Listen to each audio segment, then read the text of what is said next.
If you're wondering how to remove collaborators from Asana, you're in the right place. Whether it's cleaning up your workspace or adjusting team roles, I'll walk you through the process step by step in this quick Asana guide.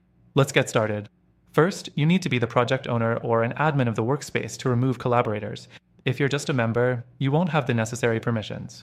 Now, once you've confirmed your role, head to the project where you want to remove collaborators. On the right side of the project screen, you'll see the project member list, which includes all the collaborators. Click on the Share button or the three dots next to the project name. The next thing you need to do is scroll through the member list until you find the collaborator you want to remove.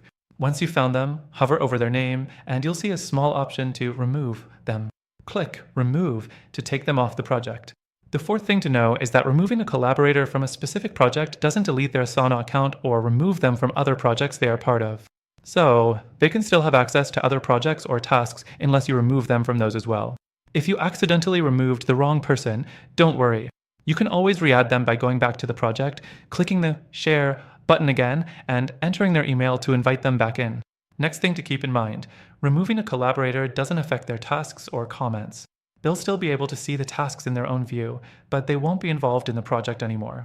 If you need to completely cut ties with someone and prevent them from seeing any tasks, you'll need to consider removing their access to the entire workspace. One more thing to mention, if you're working in a team environment, it's important to communicate any changes before removing someone. It can help avoid confusion, especially in larger teams. Asana gives you the flexibility to manage roles, but clear communication ensures smooth collaboration.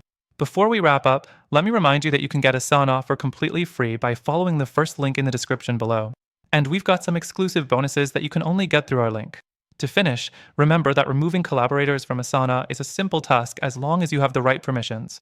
Just follow these steps, and you'll be able to manage your projects without any hassle. Plus, don't forget that by using the link below, you get an extended and exclusive free trial to Asana to explore even more features. Thanks for watching, and see you in the next video.